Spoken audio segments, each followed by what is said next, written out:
with demand expected to come back, the question remains, does this mean the economy is back on track? Companies now, after experimenting with offshore in places like India, Philippines, and Poland, want to bring those jobs back. We invest in the U.S. We're the biggest exporter in the country. In the cycle we're in right now, we're creating jobs. From Radio America, it's Neil Asbury's Made in America, the show that explores American industry, large and small, and promotes American-made products everywhere. Put Neil Asbury's Made in America to work for you. A very big welcome to you today. I'm your host, Neil Asbury, together with co-host Dr. Rich Rothman. Rich, man, we got an incredible show today. We got a lot to talk about, a lot going on in our world. Unfortunately, not a lot of it good. I wish we could be talking about things like those great employment numbers like we were looking at just a few months ago. That just seems like a lifetime ago.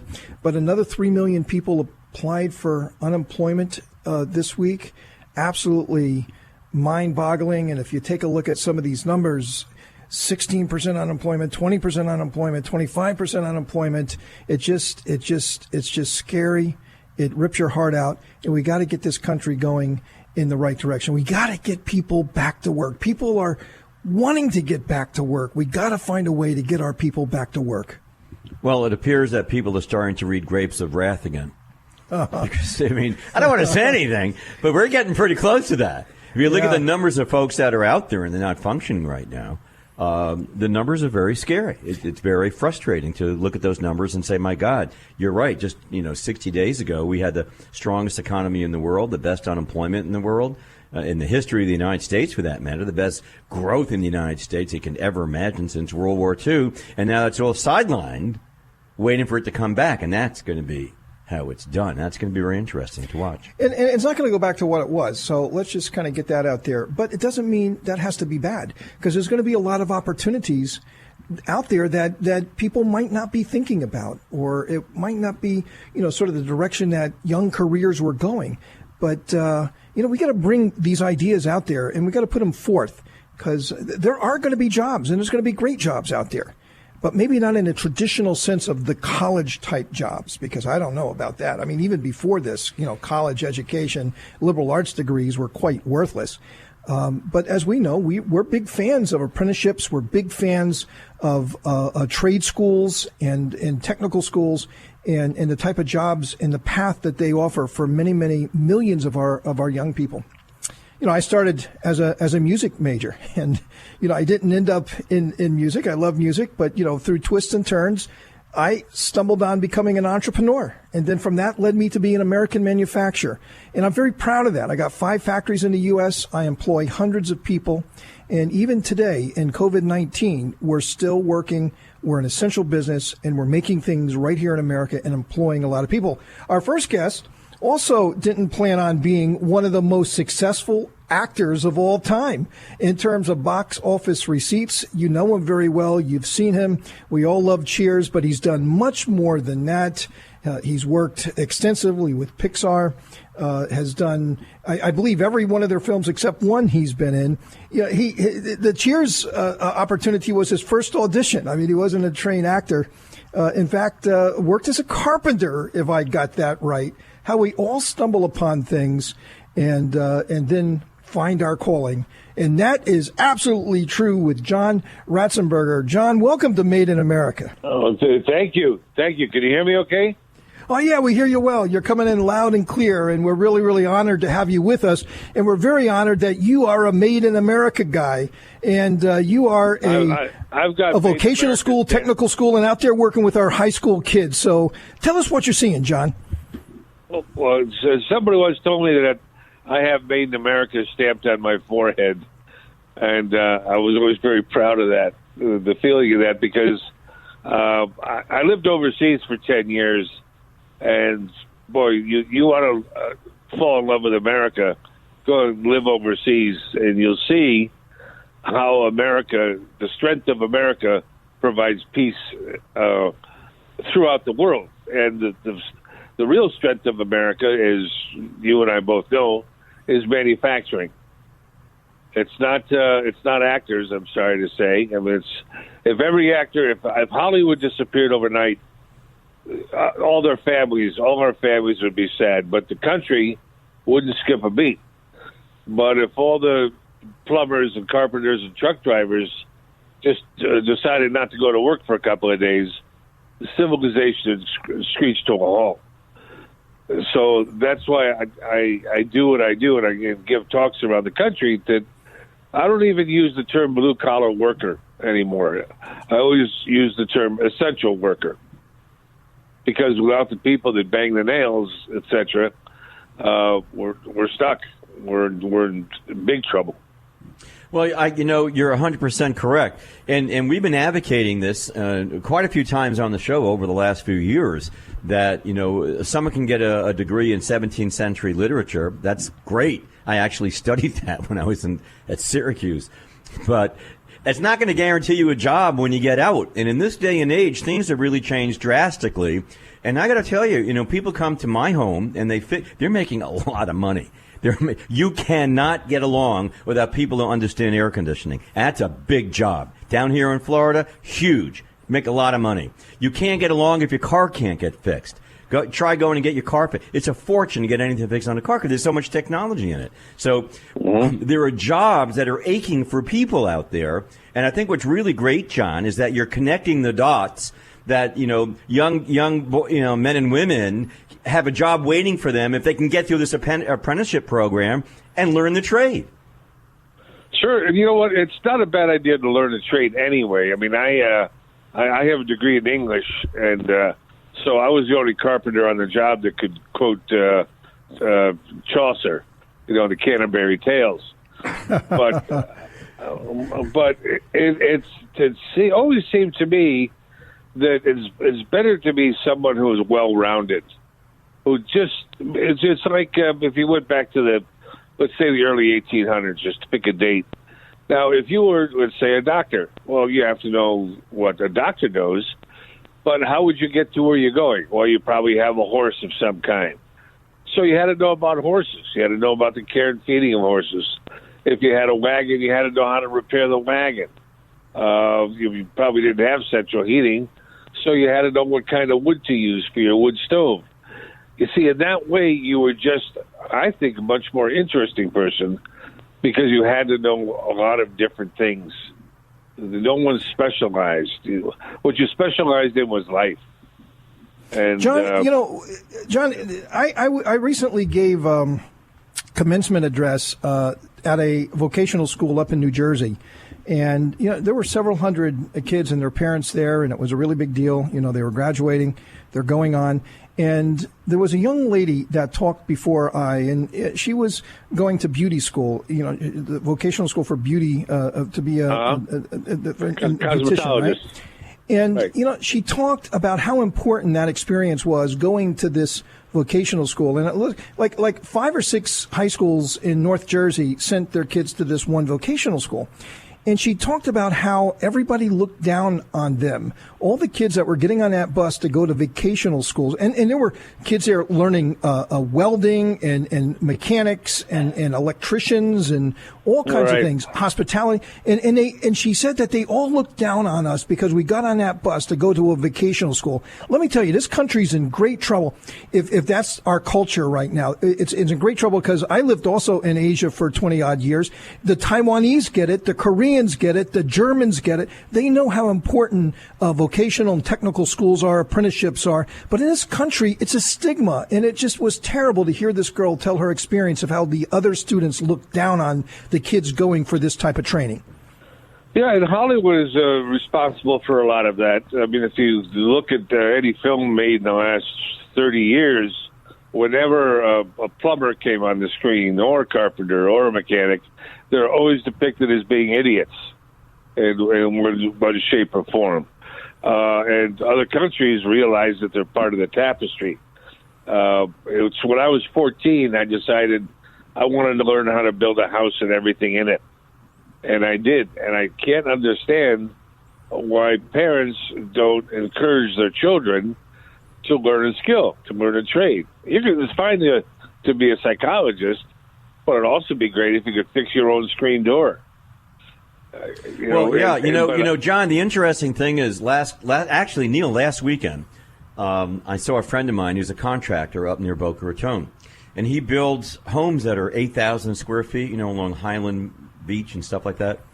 And he has not stopped working at all during this whole disaster. And right. John, interestingly, all the guys that work for him, all the subcontractors, the electricians, busy as more than you can imagine. The HVAC people, that's air conditioning and heating, busy than you can ever imagine. And all the woodworking people, all the lathe people who handle the, putting on the stucco and things like that, the roofers, all these people, big ticket items, building these things, they're all making a great living right now. Yeah, I mean, even when I started my acting career a long time ago in England, I always knew that I could go anywhere in the world and get a job because of my carpentry skills. I served an apprenticeship. As a matter of fact, my own son, after hearing all my stories and listening to my advice, after he finished college and became a teacher, he did that for a couple of years. They said, "Dad, I'm going to be a plumber." And he went through the 5 years of the apprenticeship in the union. And, boy, they were doing things. I saw some of the books he had to go through and what he had to learn. I couldn't have done that. Plumbing is not my forte, but luckily he did it, and now he's doing just fine. And he loves it. Hey, John, we're going to take a quick break. We're together with John Ratzenberger, who's obviously a very well-known actor, but also entrepreneur, and in a previous life, a carpenter.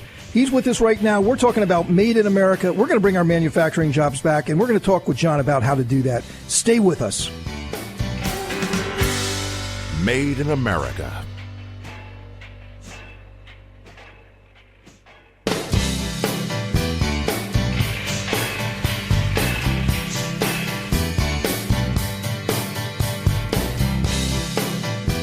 Welcome to Made in America. I'm your host, Neil Asbury, together with co-host Dr. Rich Ruffman, and we're very pleased to have with us John Ratzenberger. You know him as an actor from Cheers and from Pixar. Many, many movies. He's one of the most successful box office actors of all time, not just of a bygone age, but even today. John really stands out in his career. So, John, during the break, we're talking with you and with Rich about bringing our manufacturing jobs back and how important that is, and especially what's going on right now with coronavirus and what we're seeing with supply chains. And you mentioned that, this is, to save Western civilization. You said that it was just that important that if we don't get this right, life as we know it will be gone. Our culture, everything that we want to leave to our kids and grandkids could be gone in a moment. Can you follow up on that? Sure. When I give talks around the country, a lot of times I'll use the theme of dance with the one who brought you. And that's meaning the trades, because in the history of Western civilization, it was the tradesmen that built civilization. When you had the guilds of the Middle Ages, it was tough to get into a guild. And if you were in a guild of the glaziers, the people who worked with glass, or the carpentry, or the blacksmith, or whoever it was, you were very, very well regarded. That was who the parents would want their daughters to marry, someone who was a guildsman, who was a tradesman, a thatcher, somebody, because you knew that person was always going to be working, always had a job. And it's exactly the same way today, but it's the parents in the United States that are about, from Hollywood too, because Hollywood's depiction of the tradesman is never flattering. And then you have parents who pick up on that, thinking they're going to be embarrassed if the kid down the street's going to a big university somewhere and your kid wants to be a stonemason. Wait a second. At the end of the day, the kid who goes to big college is probably going to be working for the stonemason. Matter of fact, I was giving a speech to high school seniors recently, and I asked who's going to college, and most of them raised their hands. And one guy off to the corner, down to my right, he just was looking at his shoes, and I said, "What are you going to do?" excuse me, and he said auto mechanics.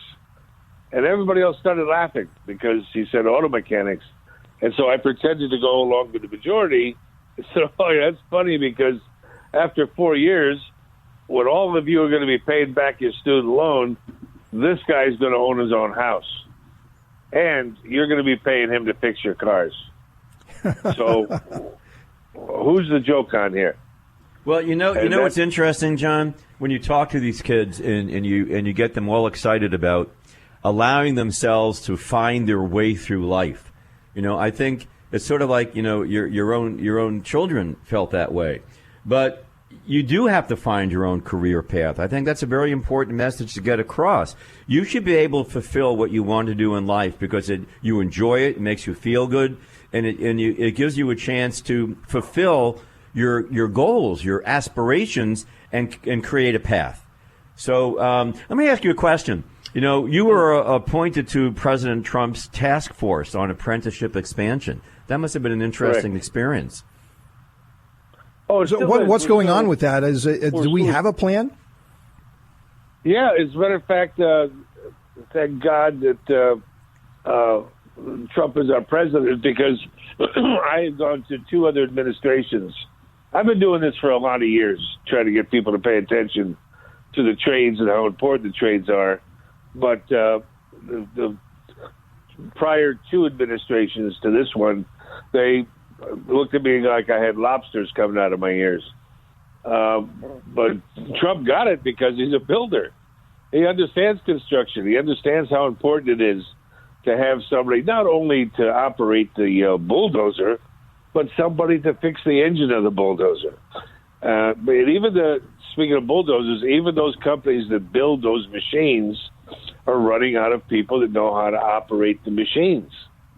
And it goes all the way down into the fabric of society.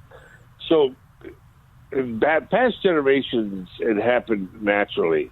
We were outside most of the time as children.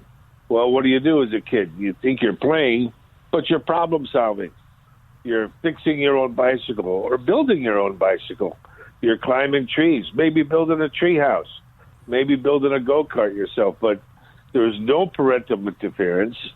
But again, there was a time where you could be outside by yourself and nobody's going to bother you. But that was before the Miranda decision. But that's a whole nother story. But we taught ourselves how to be mechanical. We understood it by the time we got to high school or middle school, and then that's when we had shop classes that would refine our knowledge of a crosscut saw, a rip saw, brace grips, whatever it was. We were given the opportunity to refine that knowledge.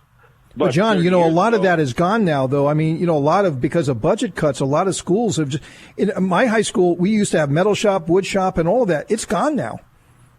Well, I was just about to say, 30 years ago, they wiped it out. That's when the Woodstock generation started seeping into the educational system, the legal system, the media, everything, and they brought that philosophy along with them, and so that it wiped out the whole idea of shop class.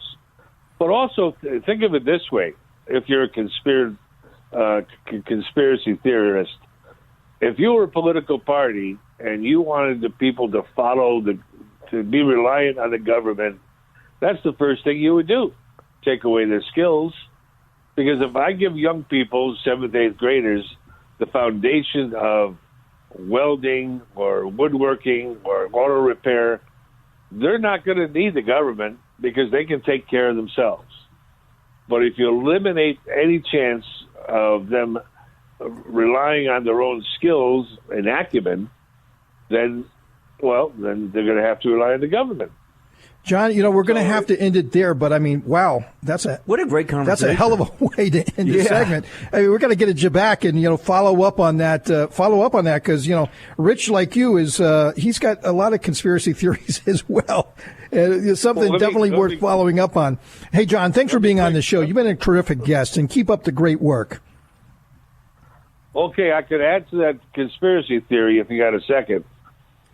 Because it was about 30 years. It was about 30 years ago that, with the behest of our government, that we were sending people over to China to show them how to build factories and to build machines for them. So 30 years later, I mean, if you were looking at the long view on how to impact another culture, eliminate all the skills of the young people and build factories and teach your own people what the other country isn't teaching theirs. Boom. Manufacturing is our savior. Manufacturing is our backbone. And if we lose it, we've lost it all. John, yeah, well said, and a great way to end the conversation. We'd like to get you back real soon. I mean, we love the conversation, and obviously you fit right in with what we're advocating. So thank you very much for everything you do. Well, thank you. Just to all the grandparents out there, because I have carpentry skills, I'm a big hit with my grandchildren because I make them little toys and rocking chairs, etc. So be aware that your grandkids love you more if you can build stuff for them. Wow. You're a fountain of wisdom here today. There you go. Thanks a lot, John. See you later. Bye. Coming up, we have Dan Griswold, the Senior Research Fellow at the Mercatus Center. We're going to talk about many things about trade, but specifically, we're going to start off with the U.S.-UK trade agreement. Will this get done? Made in America.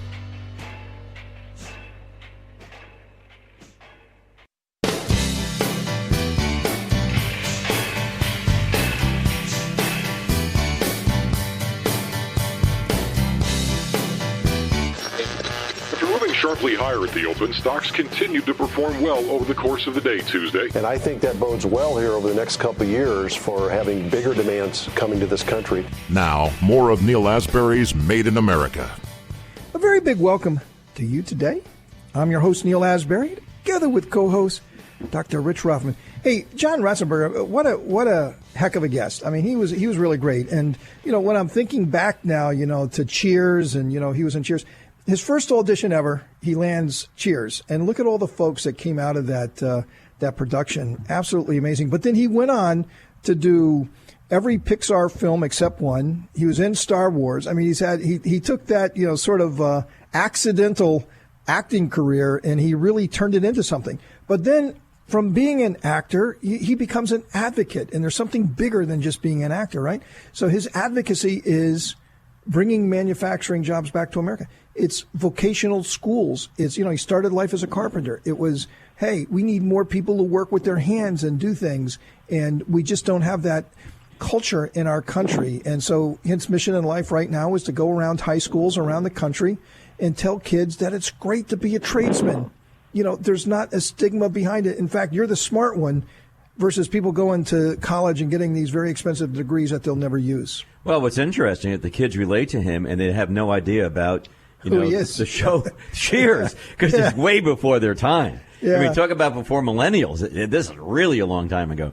So, but he was with Ted Danson, George Wendt, Rhea Perlman, Shelley Long, Kirstie Alley, Woody Harrelson, Kelsey Grammer. I mean, all these people went on to incredible careers. Out of that show. So it gave him the springboard to start connecting with people in different areas and do different things. It gave him that independence, Neil, which is great. That's the American dream. Yeah. A true American dream. Yep. Excellent. Hey, we're going to pivot right now from vocational training and getting kids into the workforce and getting them careers and having them be prosperous and successful. We're going to go to trade because trade is also very important. And what's going on with China and supply chains and, what should we be doing and what should we not be doing and how much should the government be deciding, who's winners and who's losers. Man, there's going to be so many questions about this, and and the answers to these questions are going to be elusive, and we need to get our best minds on this. And one of those best minds who really stands out is Dan Griswold, who's a senior research fellow at the Mercatus Center at George Mason University. He's a great friend of the show. He's one of our great intellects when it comes to America's trade relationships with the rest of the world, and he is with us, Rich, right now. Dan, welcome to Made in America. Hi, Neil. Hi, Rich. So, let's Let's, we got a few minutes together, and, we got some time to talk about various topics. I definitely want to get into the supply chain discussion, but with a new prime minister in the UK, with the UK leaving the EU, and now the UK and the US talking about a free trade agreement, what's the status of that, and how important is that for our country, Dan? And is it likely to get done anytime soon? Yeah, well, Brexit happened on January 31st. So the United Kingdom left the European Union on January 31st. But they remain part of the customs union, the trade customs union. So in effect, the EU still runs their trade policy, but Boris Johnson said that's going to come to an end at the end of this year. So Great Britain is going to leave the customs union. Then they'll be free to strike free trade agreements to have their own trade policy, and the government has said they're committed to freer trade. They want to strike agreements with their major trading partners, and that includes the United States. So at the earliest, we could enter into an agreement with the United Kingdom on January 1st of next year. It's unlikely to get done that quickly, but it could conceivably get done sometime next year. And Neil and Rich, this is a big deal. The United Kingdom, besides being a longtime security partner and really a special ally, they're a strong commercial partner. They are the world's fifth largest economy, the fifth largest market for U.S. exports of goods and services, our number one trading partner in services, financial services, transportation, travel, and our number one partner in foreign investment. And you guys realize the importance of that. Both U.S. companies investing abroad, but British companies have invested in the United States to where every day, well, at least pre-coronavirus, more than a million Americans went to work every day for a British-owned company here in the United States. So there's tremendous opportunities with this agreement, and I think we can get it done. There's commitment at the highest levels. President Trump and Prime Minister Johnson are good friends. They both want to get it done. They both have good domestic political reasons to get it done, and I believe they will. Well, you're right. This is it's a very significant opportunity. Those of us in South Florida knew back in the 80s, we were very familiar with the investment that the UK had just in Miami alone. They were the largest investor, Neil, in Miami through the 1980s into the early 1990s. They had more money coming to that area. For example, all the Swire properties that were done in downtown Brickell and on the Brickell Key, that's all British money. That's some of the richest real estate. And they were here for trade. I mean, they were here because they wanted to be on routes. So I think, and I agree with Dan, this is a great opportunity with a partner that understands what we're trying to accomplish. And more importantly, Boris Johnson wants this to work. And I think that's a great underlying, foundation upon which we can build a great trade agreement. Dan, one thing that I like to bring up is that Britain is really, starting in the 19th century, really, you go in the early 19th century, the UK, Great Britain, was always a beacon of free trade. They've always been a beacon of free trade. The sun never set on the British Empire. And now we look today and we see what's happening, especially in the United States, with tariffs and different things and discussions going on in our country right now, or even what supply chain should look like. There are some in our country who says we just got to end all relationships with China and we just got to rip our supply chains out of there. But Britain has been a beacon of free trade. What can we learn from them? Yeah, no, I agree with you, Neil, going back to the repeal of the Corn Laws in 1846. They just got rid of their trade barriers regardless of what other countries do. And right, over the years, Britain has been a leader in global trade, and Rich is right. They've had an interest with their empire, but they're committed to it. And this conservative government under Boris Johnson had said they are committed to pursuing freer trade. Sometimes Boris Johnson is called the Donald Trump of Britain, or they're a populist movement. I think Brexit had some populist overtones, but frankly, it was more aimed at immigration. It wasn't a reaction against trade. And I think we'll find that Great Britain, for a number of reasons, is going to be a more congenial an enthusiastic negotiating partner than, say, the European Union has been, which gives me confidence that we're going to reach a first-class comprehensive agreement. There'll be some tough issues that we can talk about, but generally I think they're going to be willing to slash industrial tariffs, agricultural tariffs, down to zero where they belong. And we got about 30 seconds before we got to take a quick break, but if you read the sort of opposition to Boris in the UK. I subscribe to some British papers. It's about the national health care, the public health care system that the UK has. And, a lot on the left, the Labour Party in the UK is saying that Boris is going to just dismantle it. He's going to give it to the Americans. The Americans are going to come in here and take over our cherished health care. And, we can never allow that happen. And there can never be an agreement with America because America is not going to be an honest broker when it comes to our health care. And we can never let that happen. What do you say about that? Well, that's a straw man. Obviously, Jeremy Corbyn and the Labour Party tried to play that card in their December elections. Obviously, voters didn't buy it. They boosted the Conservatives' majority. So, no, the National Health Service is not an issue. It's not on the table. That's not what we're talking about.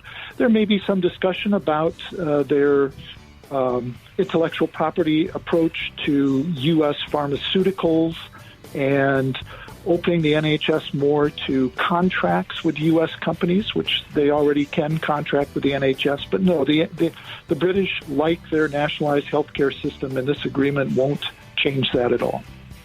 Hey, Dan, we're going to have to take a quick break. We still got a lot to talk about. Supply chain. Very big topic. We're with Dan Griswold, Senior Research Fellow at the Mercatus Center, George Mason University. Stay with us. You don't want to miss it. Made in America.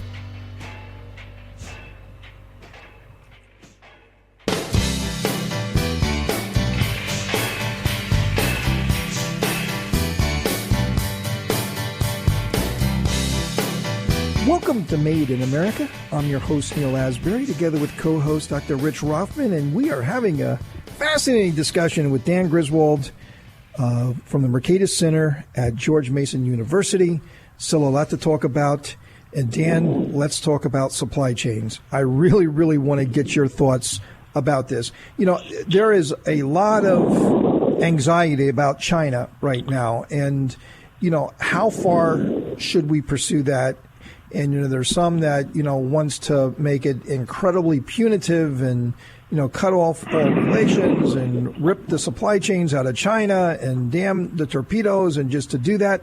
But as an American manufacturer that's got a global supply chain, which includes China, I can tell you, it took not just us, but I mean so many American manufacturers that employ millions and millions of Americans years and years and years to develop supply chains. And it's just not something you just rip out and plug in somewhere else. I mean, it just doesn't happen.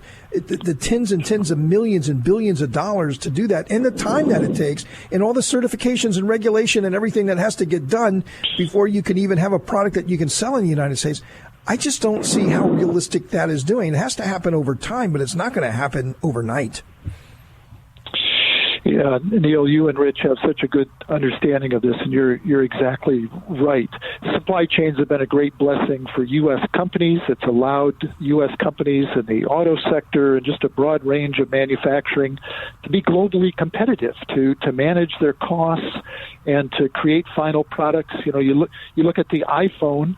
It's assembled in China, but the guts of it, the high-tech guts of it, come from a range of countries, including the United States, and most of the revenue from an iPhone comes here to the United States. So we're benefited greatly from supply chains. But yes, the coronavirus has disrupted those supply chains. I think that should remind us of how valuable they are and how much it hurts when they're disrupted. If you guys remember the Fukushima tsunami that hit Japan in 2011, that had a ripple effect on the automotive industry here in the United States because there were certain parts that were sourced there that weren't available. So you had auto factories in the United States shutting down within a few days of this event over there.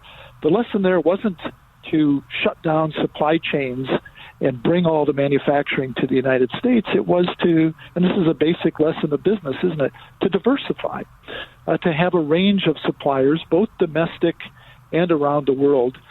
This issue's been raised on pharmaceutical and medical products. Are we too dependent on China? I think the short answer is no. It isn't just the share of imports that come from China. It's the share of production. We produce a lot of medical equipment and pharmaceuticals here. Do we source some from China? Yes. You know what the 3 top countries are for active pharmaceutical ingredients to the United States? It's not China. It's Ireland, Switzerland, and Germany. They're dependable suppliers. So the lesson is, don't shut down supply chains. Continue to diversify. Maybe stockpile a little bit more, but let supply chains continue to bless American workers and American companies. So, Rich, you got 20 seconds or so to respond. What do you think? Well, I think it's very, very hard, and I agree with you that you can't uproot on an emotional environment the supply chains from the mega corporations of the United States, and even entrepreneurs. Well, any of them, because the unintended consequences of that would be dire. I mean, things that you don't even understand right now could happen as a result of that. So I think you need a very logical approach on things that you may not want to do. And you need, a more neutral period in which time to do that, to understand what you can or cannot do. Well, that's diversification, which Dan just said. Yep. Diversify, but do it smartly. Yep. Hey, Dan, unfortunately, we're out of time. Wonderful guest, Dan Griswold, Senior Research Fellow at the Mercatus Center at George Mason University. Dan, thanks for coming on the show. No, thank you, guys. Coming up, Dr. Rothman and I have some final thoughts for the day. Made in America.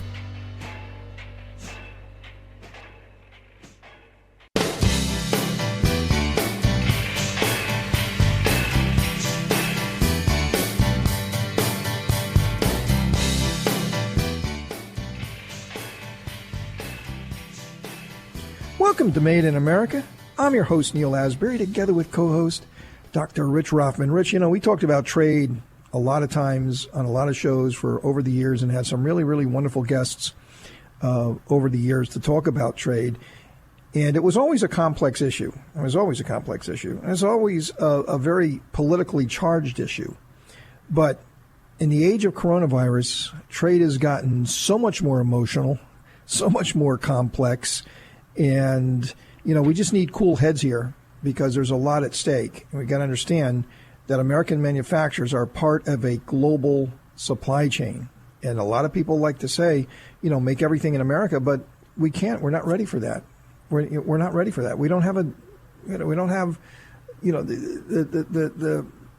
even a lot of the technology that we need doesn't reside in the United States, for components and different things that we use in our products and so forth.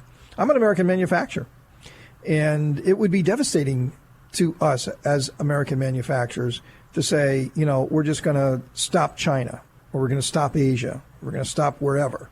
It just won't work. It just won't work. I mean, so many American jobs will be at stake. So made in America doesn't mean like it's all in America. It's like a zero sum game. Either it's all in America or it's not in America. No, American products have so many different components and things that are built into them that comes from overseas. We just got to recognize that, and it's a complex thing, and millions of jobs are at stake. Well, that's the way it is, and we have worked so hard.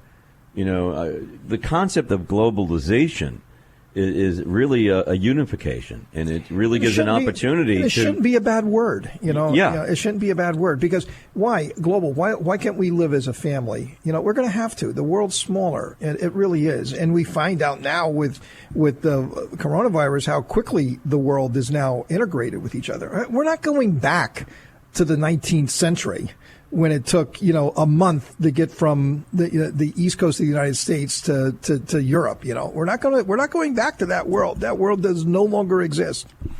No, that's not going to exist. And actually the world going forward isn't going to, as we aptly pointed out earlier, it's not going to be exactly the same as it was before. And it probably will take a while to get back. The concept of globalization isn't going to go anywhere either.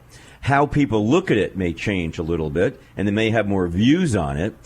But for the supply chains that we so desperately need for our products here and in Europe and all over the world, sharing in that concept of globalization, that's not going to go away. And you're right. You can get anywhere in the world in under 24 hours now. You can do that. You can get a product anywhere in the world in 24 hours right now. I mean, the way Amazon do it, it'll probably be in 2 hours. But I find that a bit scary that Jeff does that. But no, I do think that people are going to take a pause, and I think people are going to take a deep breath and say, all right, now, whoa, how did we get here? How did this thing happen? How can we better prepare ourselves and the world in the event of another pandemic or another crisis in the world? How can we better deal with that? I'm not saying we didn't do a good job dealing with it. I'm just saying that now that we always learn and we try to be better than we are. You were taught that as a kid. Always be better. Where's the other 4 points on your test? Well, we're going to learn from this. And it doesn't mean that we have to stop what we're doing. It just has to stop the way we did it, maybe, and prepare ourselves in the event that something happens. And we can deal with it. And we can deal with it quicker, better, faster, and more efficient. And that's always a good thing. But I don't see us walking away from certain countries of the world, whether it's China or it's going to be in Vietnam or any other part of the Asian market, or India, for example. We're not going to walk away from that. It just doesn't make sense to do that.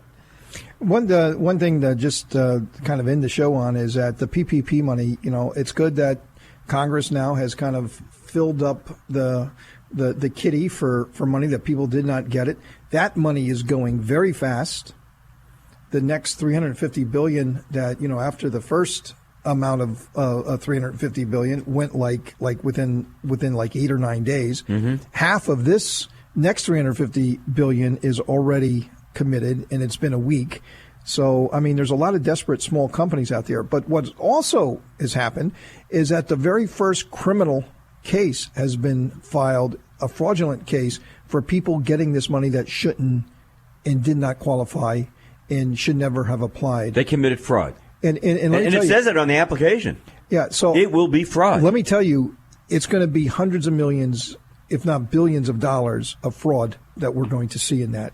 Well, I'm glad they're doing that. Yeah, I mean, they should come down hard on these people because I so many totally people who need it did not get it.